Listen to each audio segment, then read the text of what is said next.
Get ready to go into the past with me because today we're playing a new ROM hack called Pokemon Valiant. You'll be stepping into the shoes of a young adventurer that is going on his first Pokemon journey in the new Lavan region. Here we'll be running through new towns, cities, routes that have never been seen before because they were all custom made for Pokemon Valiant. Along your travels, you'll run into the evil Team Smash that wants to use Celebi's time-traveling powers for their own benefits, and you're going to have to stop them. So let's put on the nostalgia goggles, do some time traveling, and pop right out into Pokemon Valiant.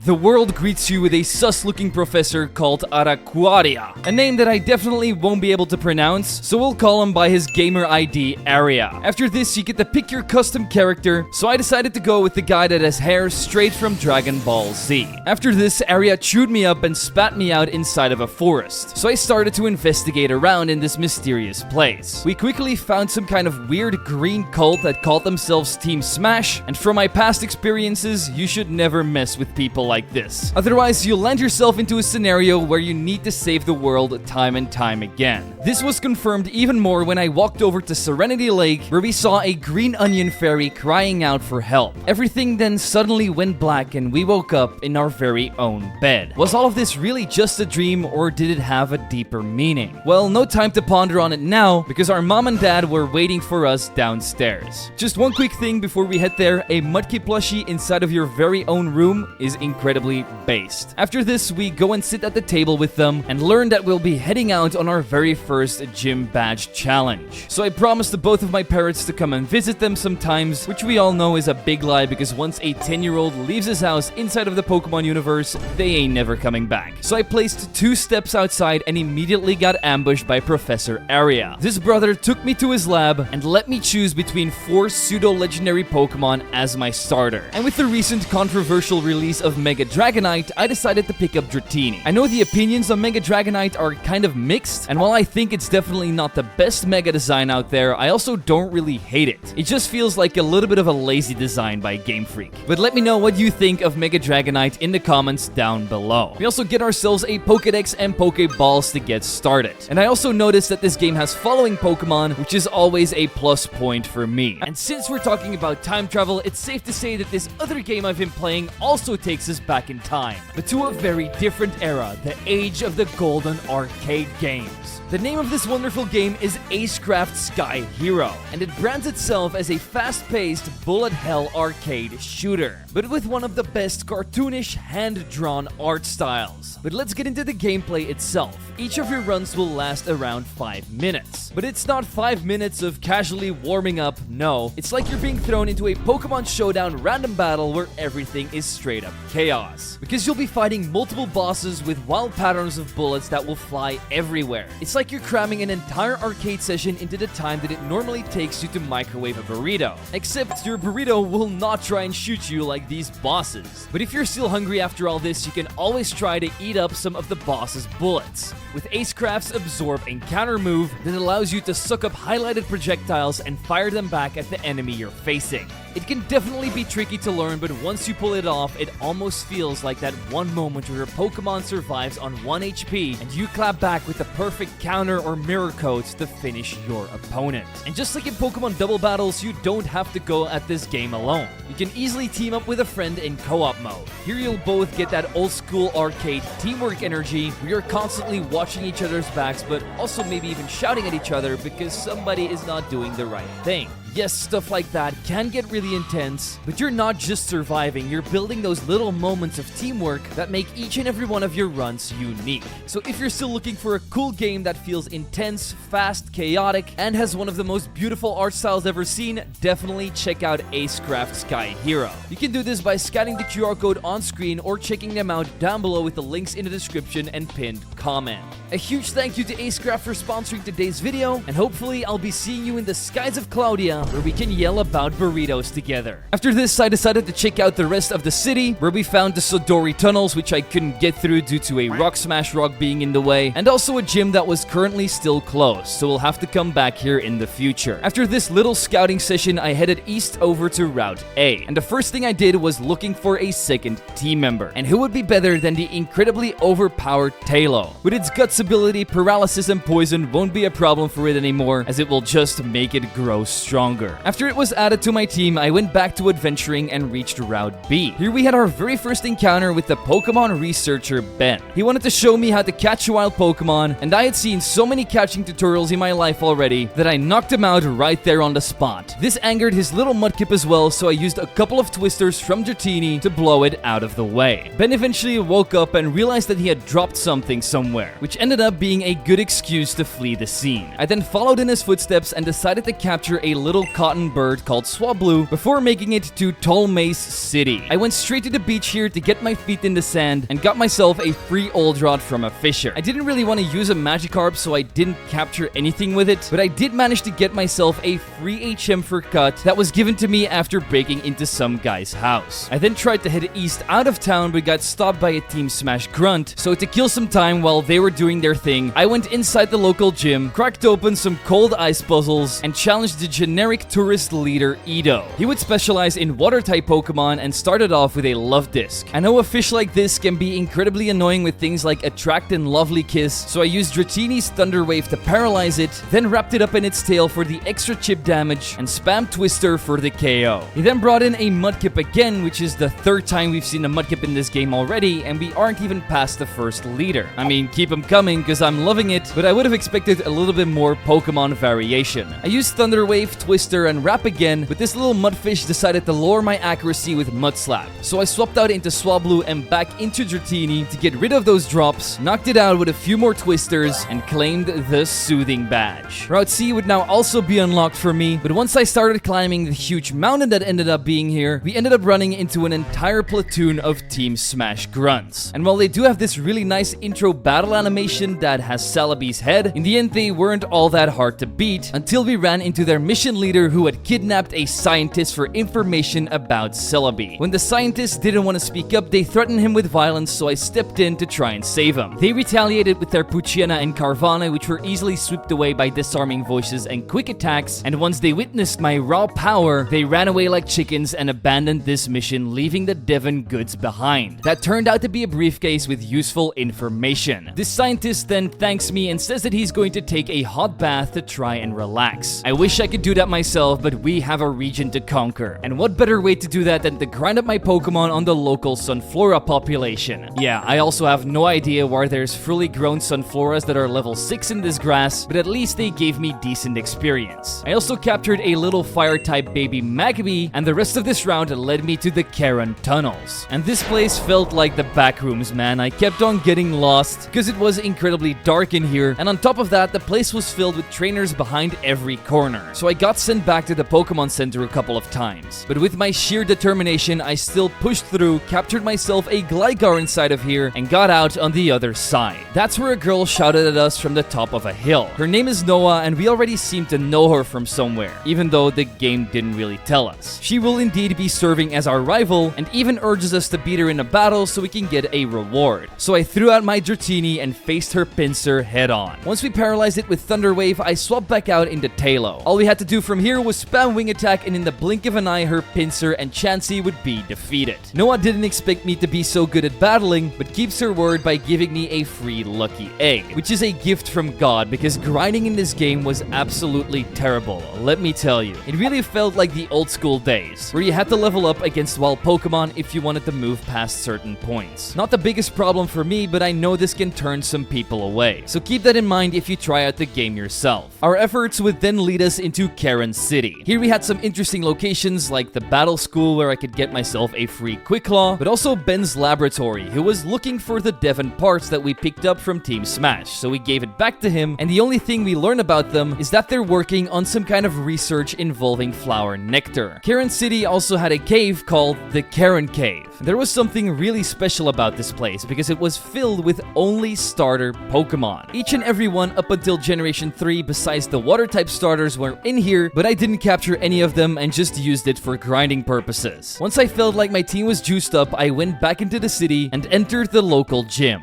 This place was almost as dark as Manchester United's season last year, but that didn't mean I would shy away from a fight against its leader, Amit. He loved using fighting type Pokemon to knock out his opponents, and we're prepared with an arsenal of flying type Pokemon. Mainly Tailo, who could sweep away his Meditite and Machop by hitting a few wing attacks, but when its ace boxing champion Hitmonchan came out, I knew we were going to be too weak. Tailo still tried his best though by bringing it down to red health with a wing attack and quick attack, and once his Mach Punch knocked me out, we brought in Dratini to Thunder Wave it while he healed up with a super potion. He would still be able to shed my snake, so I brought in Magmi to bring down the Parafusion on him and spammed Flame Wheel until his boxing gloves would be burned up. With the extreme badge acquired, I ran into Team Smash again, who were planning something north of the city. I tried to follow them onto Route D, where they would block off the road because the rest of their group was busy doing something in the back. Since this is a Pokemon game, I won't be able to use physical violence against them, which meant we had to find another way to get there. That's when my path led me to Ken Korea City. By far one of the biggest places we visited so far, and it had some pretty interesting locations like a flower boutique shop where we got a free Whalmer Pail which is going to be useful inside of the next gym puzzle, and I also got in crippling debt by visiting the local casino. So I went around town to look for more freebies, but there wasn't all that much to get for me. Besides the free HM for Rock Smash, there only ended up being an expensive boat ride for 5k to the Safari Zone, plus a bike shop that wanted to sell me a bicycle for 50k. Yeah, I definitely couldn't pay for that. However, if you do play Pokemon Valiant yourself, I highly recommend not spending any of your money and picking up this bike as fast as possible, because you'll need it later in the story and it will save you quite a lot of backtracking if you get it now. Anyway, let's go and check out this next gym. Once I stepped inside, all sorts of scents hit my nose, and I felt pretty overwhelmed, almost like Patrick and SpongeBob when they ran through the perfume section. And the reason for all these scents? Flowers, which is what this entire gym puzzle was about. You needed to defeat every trainer inside of the gym, and they would then give you a hint as to where their flower would be planted. Then you would have to water and pick them, and once you get all 10 of them, you get the chance to challenge the leader here, who goes by the name of Michal. To defeat the rest of her gym team, she obviously specializes in grass types, and started off with a toxic orb Breloom that used Poison Heal to try and recoup some of its HP every turn. At first I thought Swablu would do a decent amount of damage with Peck since it's 4 times super effective, but it didn't even do half. Swablu then got knocked out of the sky with a Drain Punch, which meant Swellow had to swoop in and kill it with Aerial Ace. I also hit Executor for about half of its HP, but this coconut tree ended up using its psychic powers to give my bird a killing headache, which meant it was Gligar's turn to shine because it finally has a good flying type move, Acrobatics. With its 110 base power, we could slash up Executor and the incoming Shiftry, but due to us taking too much damage already, Grovyle, her final Pokemon, would be able to deliver the finishing blow to me. We might be out of flying types now, but I still had Magby in the back, who despite her spamming potions would still come out on top by scorching Grovyle with flaming Hot Wheels. Now that we have the Bloom Badge and some extra money, I decided to be responsible and not head back to the casino, and instead took a boat trip to the Safari Zone. This island ended up being pretty bland, but we were able to get the coolest bug type and our new team member Heracross here. And if you're interested in being named after one of the Pokemon in my videos, all while supporting the channel at the same time, you can do so by becoming a member or Patreon supporter. I've also started to dabble with my very first member-only video, where I went over a game that was too short for a big main channel video. With that little announcement out of the way, let's head back to Route D, because Team Smash has left the premises and we are now allowed to move past that point. So I tried to follow the route east, but here my path got blocked off by a Snorlax instead, so I had no choice but to go into the opposite direction, which is where we witnessed a terrible tragedy. Team Smash had located Celebi and was trying to weaken it with their weak-ass Puchienas. This didn't really seem to work out, as she used her time-traveling abilities to send me and her back in time, which showed me a flashback of a little kid trying to be friends with Celebi. But for whatever reason, Celebi didn't want to have anything to do with this kid, and so she left him standing in the pouring rain all alone. The last words this little kid muttered before running off was, "You will regret that, Celebi." And then we got sent back to the present. At this point, Celebi had already fled the scene, and we decided to follow the rest of the Team Smash grunts to a nearby cave which was called the Peaks of Arbol. They had fully taken over this base. There was grunts behind every corner, and they had blocked off every path with heavy boxes which I couldn't move on my own, which is why I had to complete a button puzzle which would move them for me so we could always move on to the next level of the cave. That's where we found found the box-blocking culprits, which were Vigoroths, so I gave him the old 1-2 smackaroo and moved past them where we would find the real boss of Team Smash. His name was Azri, and they were here to excavate something called zircon gems. These stones apparently hold the power to allow them to time travel, and they even did research on flower nectars as well, just like Ben, which would allow them to brainwash Celebi and use their powers for their own benefit. Me and Ben weren't the biggest fans of these plans, so we teamed up against him and his admin to try and put a stop to them. There was just a little problem here, because in my very first attempt, we ended up losing. Partly because my team was incredibly underleveled, and on top of this, Ben was also useless. After my team became stronger and Magby evolved into Magmar, I did come back here to beat them, but the footage of this part was corrupted, but this is basically what happened. Me and Ben defeated them in a battle. They then said, "This isn't over," and then left the cave by stepping into their trucks who were parked a little bit further to make a quick getaway. While all of this was going on, they also left behind a Happy Meal from McDonald's, so I took out the toy and gave it to the Snorlax that was blocking the road, who woke up, which allowed me to defeat him, so I could trek through the rest of the mountain and reach Pinpoint City. Even though I got shivering cold when entering the city, I did find a place to warm up, which was the Fighting Dojo. This spot was basically made to grind money and a little bit of experience. This is how it works. Each time you defeat a trainer, you get to move on to the next room. You'll have to do this until you reach the Elder, who will have a way stronger team than any of his apprentices, and will also reward you with a special gift. So I took on this challenge myself and evolved my Dratini into Dragonair, and followed that up by having a fight with the leader Berber, who would start off with a Vibrava. My Dragonair's Twister would not do enough damage for this Vibrava to go down in even 2 hits, and eventually we would just be Dragon-tailed out. This brought in my Magmar, which was actually perfect since he set up the Sunny Day, which made my Fire-type moves hit like an absolute truck. So hard, in fact, that we would easily take down his Vibrava, Seviper, and Skarmory, but then the sun ran out, we burned his last Pokemon Vigoroth, and he took advantage of that opportunity to blast me with a boosted Facade. It didn't matter too much because all we had to do from here was bring in Heracross, hit one more Brick Break, and claim our free Tyro. Now that that was over and done with, I started to slide around in the city's ice puzzle, which would bring you into the Manara Cave. We couldn't really explore this place, however, because Team Smash was a little bit too busy kicking me out straight away. Now that we know that they're up to no good yet again, we knew we had to do something about them. So I tried to get the gym leader's attention by completing her ice puzzles too, but the ice-type specialist Elisa wouldn't have any of it. All she wanted was to battle me. And because she didn't want to protect this place, I wasn't going to give her any mercy. I threw out Heracross, set up 2 bulk ups to boost my attack and defense, and cracked open her entire team, which was Celio, Jugong, Cloyster, and Lapras, with Brick Breaks, which landed us the Snowflake badge. Once I got back outside, we ran into Noah, so I thought she could probably help me out with Team Smash, and that's when she dropped an atomic nuke on me. Somebody invited her to join Team Smash, promising that they would help her in her journey on becoming a better Pokemon trainer and eventually champion. And after hearing that, she has decided to become a grunt and team up with them. So now we'll even have to oppose our friends if we want to save the region. And let me tell you, with a mentality like that, you're never going to become champion anyway. She then left and told me to come to Manara Cave because that's where she's going to be initiated. I geared up by evolving my Magmar into Magmortar with a Magmarizer and brought out my best stealth moves to eavesdrop on their conversation. Their first task is simple.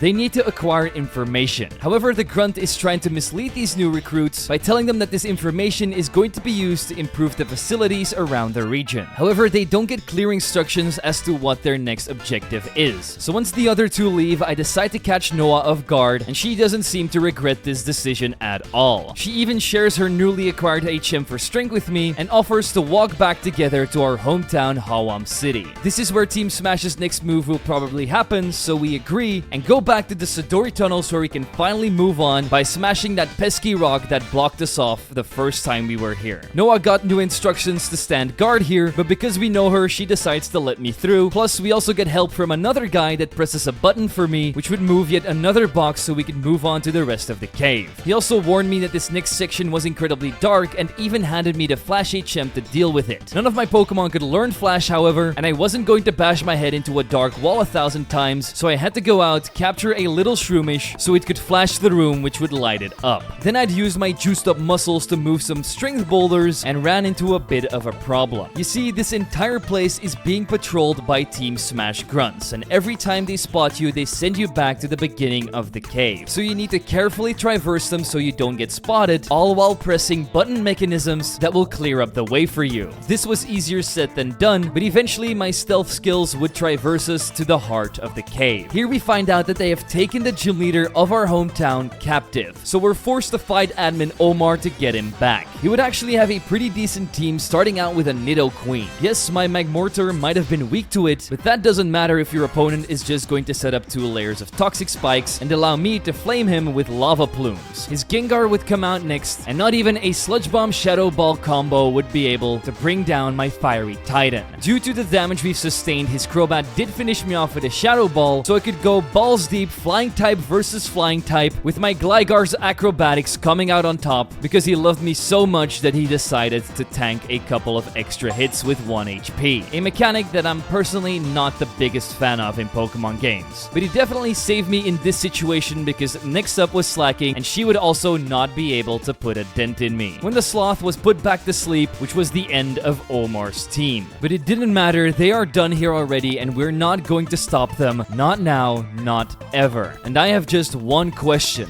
How did they get these large trucks inside of these caves? It makes no sense to me. Once they finally leave this place forever, we make sure that Gym Leader Jonah is fine. He honestly thought he wasn't going to make it, so he gives us a huge thank you for saving him. And we learn that they're moving around some special equipment because their plans are to take control over this region. And they're not gonna stop until we're all wiped from this earth. He's going to head outside to alert the others, but we'll be back as soon as possible so we can take on his gym challenge. So to kill some time, I grinded up the rest of my team in this cave by defeating Diglett after Diglett after Diglett. I'm pretty sure over 200 of them got the bonk stick. I also added one to my arsenal as well. Eventually, I got tired of playing whack-a-mole and realized that Jonah was back on duty. So I entered his special gym challenge. Here we had to memorize paths that were written on signs and then walk exactly the way they told us to. If you said as much as one misstep, you'll be sent back to the beginning of the gym. So I did what anybody would do. Took a picture with my phone and cheated the system so I could reach Jonah without having to break my brain over it. Then would be up against Jonah's flying type team, who would lead off with a Crobat who would be up against my Gligar. In the past, my Gligar has already defeated many Crobats, and this one was no different as we hit 2 acrobatics to take it down. Next up would be his prehistoric fossil Aerodactyl, who got aquatailed in the face by Dragonair, which sent him back to the museum where he belongs. Following up was Xatu. Yes, it blasted away my Dragonair, but its sticky tint still went up in flames after my Magmortar was done with it. Last up was the most popular Pokemon of all time, Charizard, and I'm pretty sure you guys have seen enough of him. So I confuse it with Magmortar while it sets up Dragon Dances, hit it with a couple of lava plumes, end up falling to an Aerial Ace, and in the end, Swellow's quick attack and the damage of him hitting himself was enough to get me the wing badge. This meant we could move south to Route E, where we run into Jonah's gym guide. He got held up by some angry cyclists, which knocked out all of his Pokemon, and now he's way too embarrassed to go back to the gym, so he decides to take the day off and goes home instead. I tried to go after him, but we couldn't enter the cycling road without a bicycle, and we still didn't have enough money to buy one. So I took down Berber's dojo again for some extra cash, traveled all the way back to the bike shop because I don't have the Fly HM yet, purchased my bicycle, and entered into the Tour de France. While I was in the middle of this race, we ran into a familiar face that's not familiar to us, but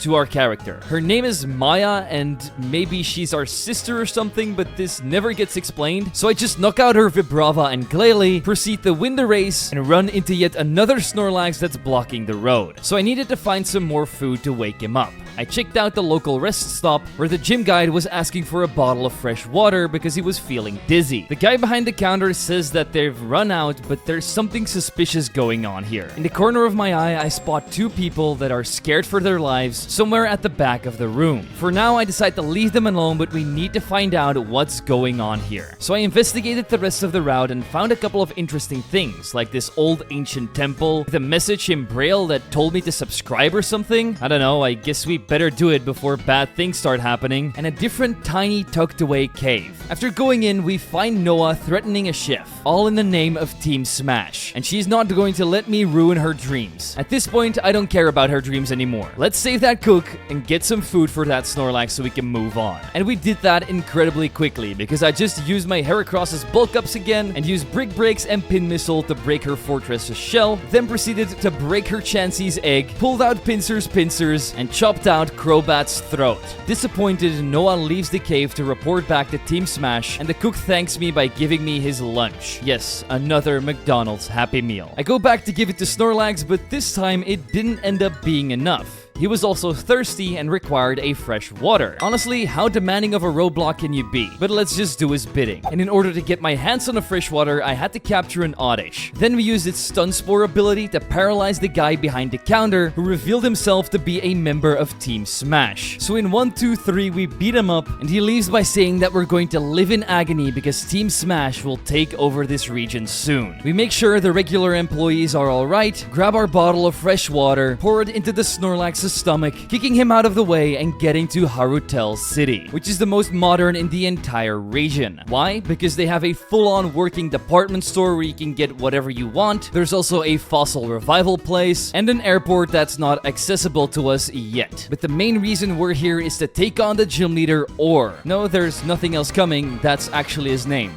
Or. So I sent out my Duck Trio and used Bulldoze and Dig to clean out his full electric type team consisting of Pikachu, Manectric, Electrode, and Fluffy. Don't ask me why 2 of his Pokemon were still not fully evolved at this level. I only have one answer to that: bad game balancing. No further questions asked, I grabbed my beam badge and set foot into the dry desert. Until I got stopped by a ranger who told me that a rock slide had happened further up the road and it had to be cleared out first before we could follow the rest of this path. So I went around and went east to Route G, where there was another desert, but in this one, it was raining. A phenomenon that doesn't happen a lot. But when there's rain, there's rivers. And where there's rivers, there's fishermen? I don't know where I'm going with this. This guy gave me the HM for Surf. And a little further up was the ancient city of Jibas. Here you could find old ruins, temples, and Pokemon being locked in cages like animals. But those weren't the main reasons I was here. You guessed it, it's time for our 7th gym battle. In this one, we had to learn the history of Jibas City by analyzing graves and reading their stories. Once your brain is full of useless information, you need to head over to Shay, the gym leader. He will then ask you a bunch of questions about the city and what happened here, and it basically had something to do with Registeel causing a ruckus inside of the city, which left the place in ruins and tons of people were injured. Eventually, all the townspeople got their strength together to battle Registeel, which scared it off and saved everyone. But no more folklore tales. Let's melt down Shay and his steel-type team and get that badge. It basically went like this. Magmortar took down Skarmory with Flamethrower. Then his Aggron got knocked out by Heracross's Brick Break. Then his last 2 Pokemon, Matang and Scizor, also got defeated with more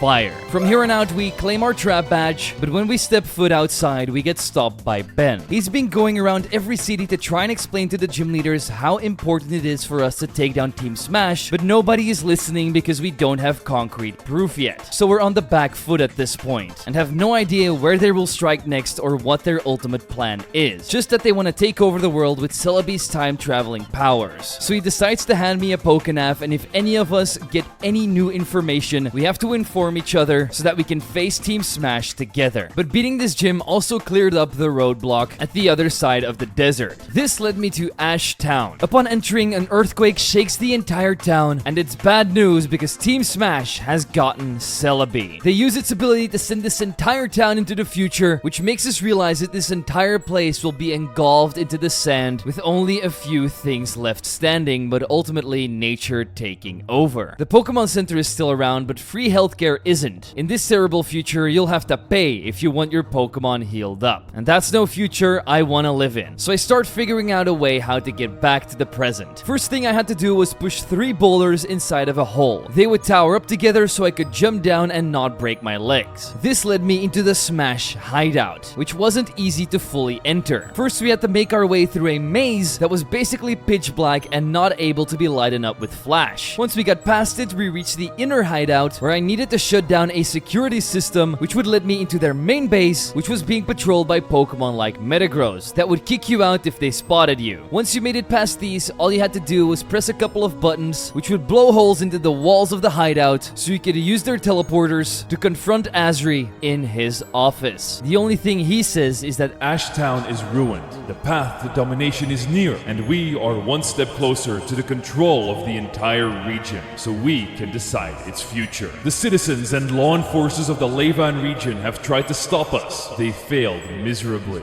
They are the enemy, the oppressors, the people in power. They want us to work for them, but I will not have it. From the ashes we will rise, smash the ground, grow and prosper, and you will not stop us, Zwig. The future is in my hand, so let me show you what it looks like. He then throws out Celebi and uses its power to try and hold me down. But I'm still able to throw out my Dragonite and hit it with an Ice Beam. This totally didn't do enough damage because it was able to set up a light screen, and from there on out it only became worse. It proceeded to set up 2 Calm Minds and then one-shot at me with a Psychic after I hit a Dragon Rush. I then swapped in Swellow, was about to take it out with Aerial Ace, but of course he heals it up with his full restore. But in the following 2 turns we get incredibly lucky with 2 out of 2 crits, which shuts down this time-traveling Onion. After this, we shook the ground with Dugtrio's Bulldoze, which was the end of his Nidoking. A Throat Chop from Heracross then cleaned up Dusclops, and Gligar uses his signature move Acrobatics to deal with Machamp. After his defeat, he decides to use Celebi's power to send me back to Ash Town in the present, and after this, we don't really hear anything from Team Smash ever again. So there was only one thing left to do, seeing what the rest of this game had to offer me. On the upcoming route, I ran into Noah. She's officially split up from Team Smash and is heading south to fight for her final gym badge. Since we'll be doing the same, I proposed a battle, and whoever would win could challenge the gym first. She quite literally still had the same 4 Pokemon as last time.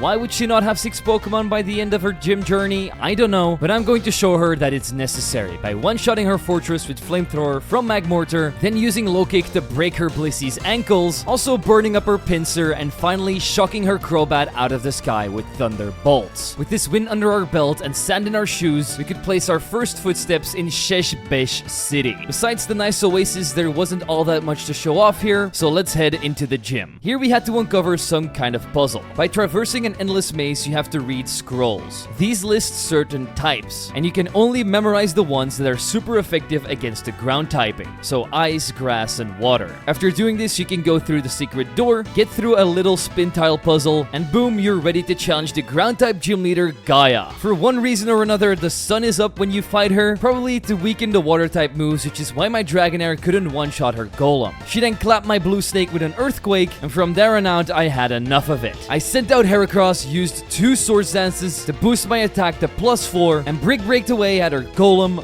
Flygon, Swampert, and Steelix. Now that we have the Quake badge, there was only one more thing in sight: becoming champion of the Lavan region. So I moved on to this game's victory road, which was quite literally just a desert, with at the end a Snorlax that was blocking the way. Luckily, I picked up a Happy Meal, Poke Toy, and a lemonade to satisfy him, and once he left, we did the last preparations on our team by evolving Dragonair into Dragonite and making it to Tamarick City, home of the Indigo Plateau. I flashed my badge case to the guard and walked into the first Elite Four members' room. Here we met an old guy named Doron, who gladly took up my challenge with his normal type Pokemon. We had the perfect answer to him: Heracross, who has swept many trainers along our journey, and this Elite Four member would be no exception. All I needed to do was set up 1 Swords Dance, and from there on out we could one-shot Snorlax, Porygon-Du, Tauros, Blissey, and finally Slacking. After leaving this guy in shambles, we moved on to the second room, where we would meet the perfect doppelganger. He's been studying my entire journey and didn't only recreate my outfit and hairstyle, but also my entire Pokemon team. So we'll have to face ourselves if we want to move on to the next room. So the battle starts off with the both of us using Magmortar. I don't really have the best answer to this, so I swap on into Dragonite to tank its flamethrowers and extinguish its fiery passion with a few surfs. I didn't know this could happen, but the rest of my own team got swept by my own Dragonite. I'm talking Ice Beams to take on my own Dragonite and Swellow, then a Hurricane to blast away Heracross, and then another Ice Beam and Surf to clean up Gligar and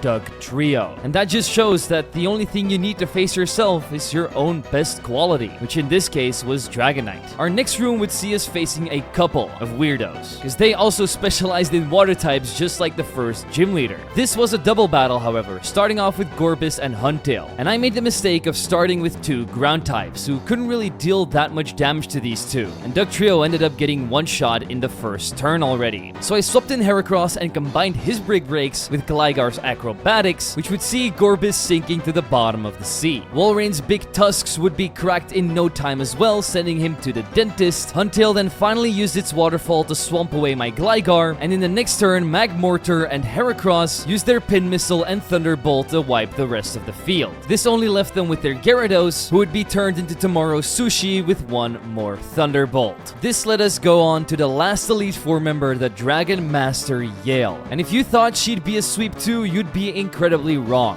Yes, my Dragonite would use Ice Beam to clean up her first 2 Pokemon, but we did get hit by a Dragon Claw, which allowed her Flygon to outspeed and deliver the killing blow with Dragon Breath. I would then bring in my Gligar, who could tank a couple of hits and counter back with Acrobatics to deal with this thing as well. We'd even survive on 1 HP and hit another one on the incoming Kingdra before finally going down. Then I'd send out Heracross, click Brick Break, which made her go into her final Pokemon Altaria. Her Aerial Ace activated my Plot Armor, leaving me at 1 HP, and just 2 Throat Chops later gets us the win so we can move on to the Champion's Room. At first I thought it was going to be that random girl from the bicycle road, but no, it's quite literally a random guy we've never seen before. Where was he during the entire Team Smash arc? No idea, but definitely not protecting his own region, and champions like that should never be in charge. So let's take down Matan. Like the last Elite Four member, he also has a Salamence, and we used the same strategy as last time to take it down, freezing it like a little ice cream cone. Only this time our Dragonite had to hang on due to the power of friendship again. This would make him move into his second Pokemon, Porygon 2, which we've also already seen in the league. So I hit a Dragon Rush before getting Ice Beam myself, and then bringing Heracross, who's ready to bring down the boogie. He starts dancing around with his swords, boosts his own attack, one-shots Porygon 2 with a Brick Break, Gengar with a Throat Chop, Tyranitar with a Brick Break as well. Milotic gets stabbed by a Mega Horn, and the last remaining Pokemon of the game was a Metagross that could survive a Mega Horn and proceeded to clap back with a Sludge Bomb and ended off my mean killing machine. And while ending this fight with Magmortar probably would have been easier, I think Dugtrio deserves this final kill because he hasn't gotten a lot of them yet. He first heals up with a full restore, but it's already too late. We make the entire room shake with 2 more Earthquakes, and that's how he became champion of Pokemon Valiant. I do have to say that this game really wasn't all that good. The story was super lackluster and not fleshed out at all. Most of the characters were just either recolors or reused skins of already existing Pokemon characters, which is no problem if they can carry the story, which just wasn't the case. Yes, it was cool to see a new region, but most places just felt chaotic and not really all that interesting to look at. The level balancing at some points was also really weird, like at the start the game is pretty hard, but once you get past like the 3rd gym, it becomes incredibly easy to just sweep through things. I would explain this game as something that could have come out in like 2007, with games like Pokemon Quartz and Dark Rising, that just didn't feel polished enough in the end. Personally, I give Pokemon Valiant like a 3.8 out of 10, but if you want something quick to play that's a little bit mindless and easy to get through, I suppose you can try it out for yourself, but I wouldn't really highly recommend it. It is still in beta and not fully released yet. There is still an entire post-game that's being worked on and stuff like that, but I just think that the story needs to be fleshed out first and foremost if the creator would want this game to succeed, which I 100% hope it does. Before ending off the video, I as always want to thank my membership and Patreon supporters for supporting me and the channel. It really does mean so much to me, and I hope to bring you many more videos like this in the future. With that out of the way, I've been Zwiggo, and I'll see you all in the next one.